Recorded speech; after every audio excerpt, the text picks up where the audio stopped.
حضرت معاویہ رضی اللہ تعالیٰ عنہ ایک صحابی ہیں، انہوں نے حضرت مغیرہ بن شعبہ رضی اللہ تعالیٰ عنہ کو خط لکھا اور اس میں لکھا کہ مجھے کچھ حدیثیں رسول اللہ صلی اللہ علیہ وسلم کی مجھے لکھ کر بھیج دو جو آپ نے سنی ہوں حضور اقدس صلی اللہ علیہ وسلم۔ حالانکہ خود حضرت معاویہ بھی صحابی اور حضور اقدس صلی اللہ علیہ وسلم سے بہت سی حدیثیں انہوں نے سنی، لیکن حضرات صحابہ کرام کا یہ ذوق تھا کہ بھئی بہت سی باتیں ہم نے نہیں سنی ہوں گی، دوسرے نے سنی ہوں گی، تو ان کو خط میں لکھا کہ آپ مجھے کوئی حدیث بتائیے جو آپ نے رسول اللہ صلی اللہ علیہ وسلم سے سنی ہو۔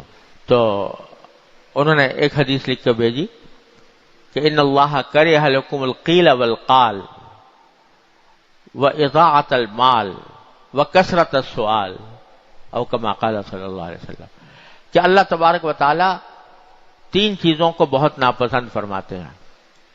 ایک قیل و قال کو، قیل و قال کے معنی کیا؟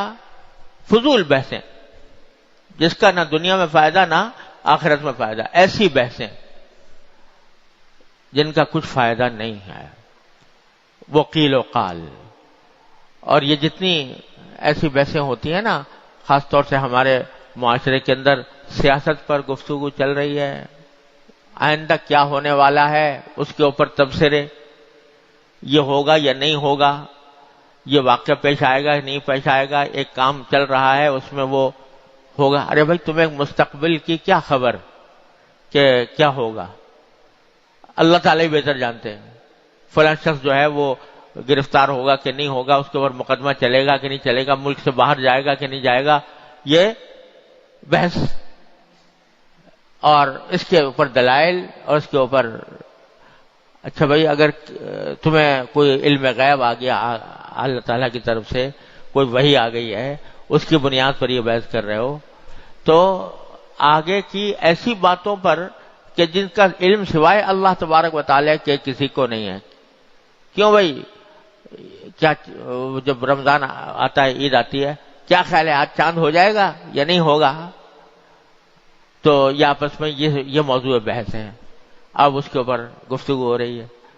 کسی کو کیا پتا، اللہ تبارک تعالیٰ جانتے ہیں کہ ہوگا کہ نہیں ہوگا، فلاں واقعہ فلاں سے ایسی واقعہ ہے وہ پیش آئے گا کہ نہیں آئے گا، اس انتخاب ہو رہے ہیں، اس میں کوئی کون کامیاب ہوگا کون نہیں ہوگا، اس پر بحث ہو رہی ہے۔ کیا حاصل اس کا سوائے اس کے کہ علم کو اللہ تبارک و تعالیٰ کے اوپر چھوڑ دو۔ تو کرہ لکم القیل والقال، یہ قیل و قال، یہ بحثیں، بحث مباحثہ، اس کو اللہ تعالیٰ ناپسند فرماتے ہیں۔ اور بحث و مباحثے کے اندر ایک حدیث میں یہ بھی آیا ہے کہ جو لوگ بہت منہ بھر بھر کے باتیں کرنے والے ہیں، اس کے لیے بڑے سخت الفاظ استعمال ہوئے ہیں حدیث میں، منہ بھر بھر کر باتیں کرنے والے، کہ جن کا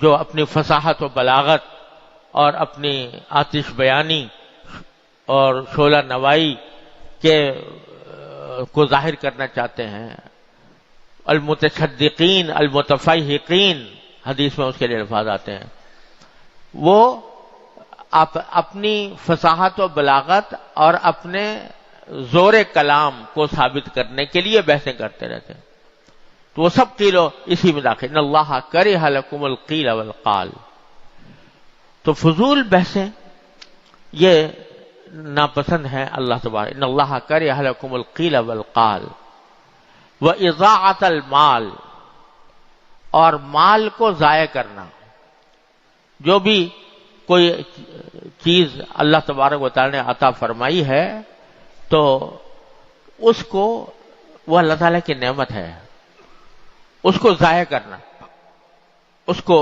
بیکار ضائع کر دینا کہ کسی کے بھی کام نہ آئے، اس میں بھی بڑا ابتلا ہے، اللہ بچائے ہمارا، کہ اللہ تعالیٰ کی دی ہوئی نعمتوں کو ضائع کرنے کے گناہ میں مبتلا ہوتے ہیں، جو اللہ تعالیٰ کو انتہائی ناپسند ہے۔ اللہ، ہمارے حضرت، میں نے اپنے حضرت عارفی قدس اللہ تعالیٰ سرہ سے سنا کہ حضرت حکیم الامت قدس اللہ تعالیٰ سرہ بستر علالت پر تھے، بیمار تھے. تو اس وقت کسی نے کوئی دودھ پیش کیا تو حضرت والا نے دودھ پی لیا اور اس میں کچھ بچ گیا. تو حضرت کی چونکہ صحت ٹھیک نہیں تھی، طبیعت خراب تھی، تو جو حصہ بچا ہوا تھا اس کو پینے سے طبیعت خراب ہونے کا اندیشہ تھا کہ کہیں اور طبیعت خراب نہ ہو جائے، اس لیے چھوڑ دیا.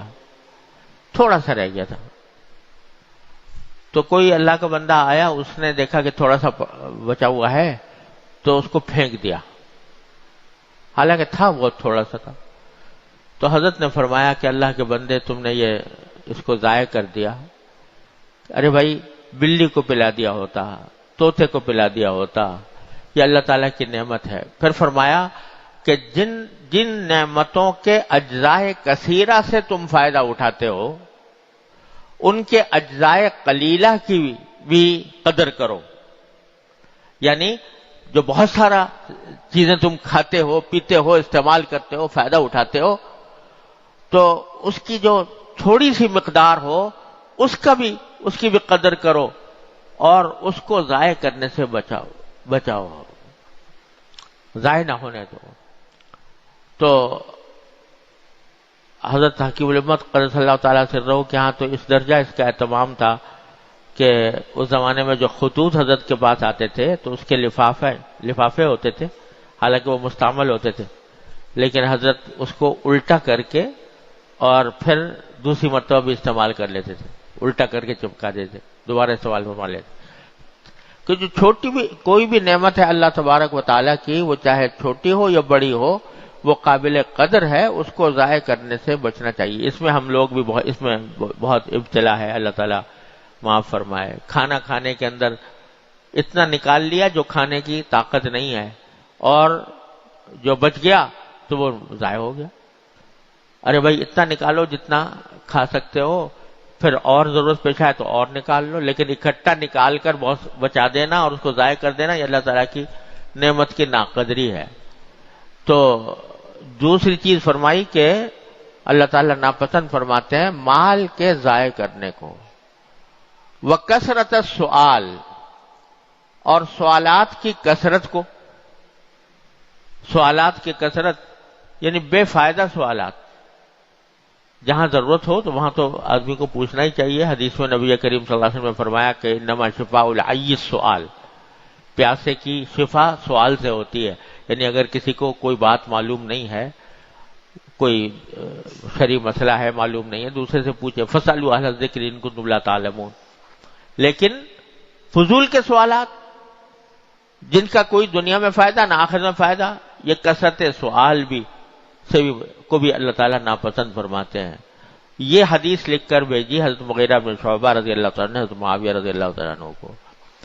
تو غرض یہ کہ فضول باتیں اور فضول طریقے پر اپنی زبان کو استعمال کرنا، یہ کبھی نہ کبھی انسان کو گرا دیتا ہے، کسی گناہ کے اندر مبتلا کر دیتا ہے.